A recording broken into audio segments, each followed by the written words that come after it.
نے کبھی جنات سے کلام کیا؟ یہ حاضرین والا کلام میں نہیں کہہ رہا جو آج کل کے جاہل عامل کہتے ہیں بھائی وہ جن کسی بچے میں داخل ہو گیا. ایسا نہیں، حقیقی جن انسانی شکل میں متشکل ہو کر آئے. میرے آقا صلی اللہ علیہ وآلہ وسلم کی بارگاہ میں ایک جن حاضر ہوا. امام فخر الدین رازی رحمۃ اللہ تعالیٰ علیہ نے اس واقعے کو نقل کیا. امام فخر الدین رازی فرماتے ہیں حضرت فاروق اعظم و حضرت انس بن مالک رضی اللہ تعالیٰ عنہ روایت فرماتے ہیں ایک انتہائی نحیف، انتہائی برا، ضعیف جن لاٹھی کے سہارے حضور کی بارگاہ میں حاضر ہوتا ہے. حضور اکرم صلی اللہ علیہ وسلم کی بارگاہ میں سلام عرض کرتا ہے، کہتے ہیں الصلاۃ والسلام علیک یا رسول اللہ، الصلاۃ والسلام علیک یا رسول اللہ. تم کہتے ہو مصطفیٰ جان رحمت پہ لاکھوں سلام، شمع بزم ہدایت پہ لاکھوں سلام. ارے تم تو اردو میں کہہ رہے ہو، عربی میں کہا کرو. حضور کو اردو نہیں آتی. عقل کے اندھے، عقل کے ناخن لے جو جنات کی بولی جانتے ہیں، جو نباتات کی بولی جانتے ہیں، جو شجرات کی بولی جانتے ہیں، وہ انگلش بھی جانتے ہیں، اردو بھی جانتے ہیں، عربی بھی جانتے ہیں، سب زبانیں جانتے ہیں. وہ دل سے تعلق رکھتے ہیں. تم دل سے پکارو تو صحیح، تم اپنے دل کو ان کے قریب کرنے کی کوشش تو کرو. حضور نے فرمایا، اس جن سے فرمایا تیرا جنات کے کون سے قبیلے سے تعلق ہے؟ تیرا جنات کے کون سے قبیلے سے تعلق ہے؟ پتہ ہے وہ کیا کہتا ہے؟ وہ کہتا ہے میں ابلیس کا پڑپوتا ہوں، میں شیطان کا پڑپوتا ہوں. I'm the great grandson of Satan Iblis. حضور اکرم صلی اللہ علیہ وسلم نے ارشاد فرمایا تو اپنا نسب سنا، شجرہ نسب بتا. اس نے کہا انا حام بن ہی بن لاقیس بن ابلیس. اس نے کہا میرا نام حام ہے، میں ہیم کا بیٹا ہوں جو لاقیس کا بیٹا ہے، جو ابلیس کا بیٹا ہے. یعنی ابلیس کا بیٹا تھا لاقیس، لاقیس کا بیٹا تھا ہیم کا بیٹا ہے حام.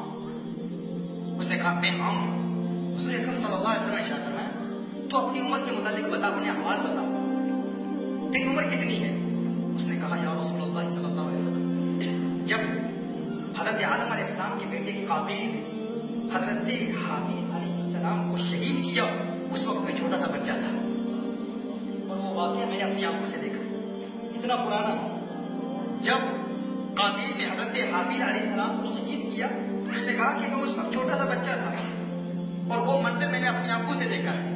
اس کے بعد میں حضرت ابراہیم علیہ السلام کے ہاتھ پر ایمان لایا. اس کے بعد حضرت موسیٰ علیہ السلام کے ہاتھ پر ایمان لایا اور موسیٰ علیہ السلام نے مجھے تورات کا علم دیا، تورات پڑھائی. پھر اس کے بعد حضرت عیسیٰ علیہ السلام سے ملاقات کی، حضرت عیسیٰ علیہ السلام کے ہاتھ پر ایمان لایا. حضرت عیسیٰ علیہ السلام نے مجھے انجیل کا علم دیا، انجیل پڑھائی. اور یا رسول اللہ صلی اللہ علیہ وسلم حضرت عیسیٰ علیہ السلام نے ایک پیغام دیا تھا. وہ پیغام کیا ہے؟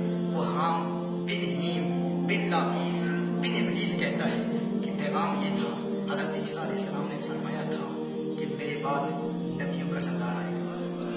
اللہ اکبر. میرے بعد نبیوں کا سردار آئے گا، میرے بعد تمام انبیاء کا سردار آئے گا اور تو اس وقت زندہ ہوگا.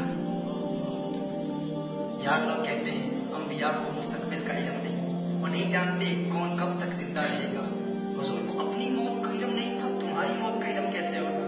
میں کہتا ہوں یہ حضرت عیسیٰ علیہ السلام ہے اور خود کہہ رہے نبیوں کا سردار آئے گا. یہ شان ہے خدمتگاروں کی، سردار کا عالم کیا ہوگا؟ یہ شان ہے اس ستاروں کی، اس چاند کا عالم کیا ہوگا؟ عیسیٰ علیہ السلام کے علم کا عالم یہ ہے، کونین کے والی کے علم کا عالم کیا ہوگا؟ عیسیٰ علیہ السلام نے فرمایا کہ تو اس وقت زندہ ہوگا اور اگر تیری ملاقات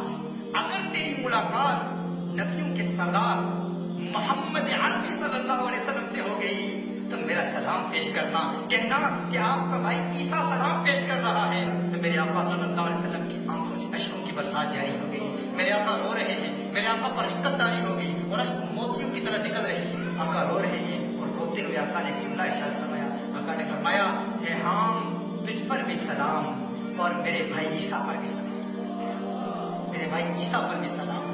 میرے بھائیوں یہ جنات بھی میرے آقا کے غلام ہیں. اس نے کہا یا رسول اللہ صلی اللہ علیہ وسلم سب سے میں نے تعلیم حاصل کی، آپ سے قرآن سیکھنا چاہتا ہوں. میرے آقا صلی اللہ علیہ وسلم نے 10 صورتیں سکھائی، 10 صورتیں سکھائی. کس کو؟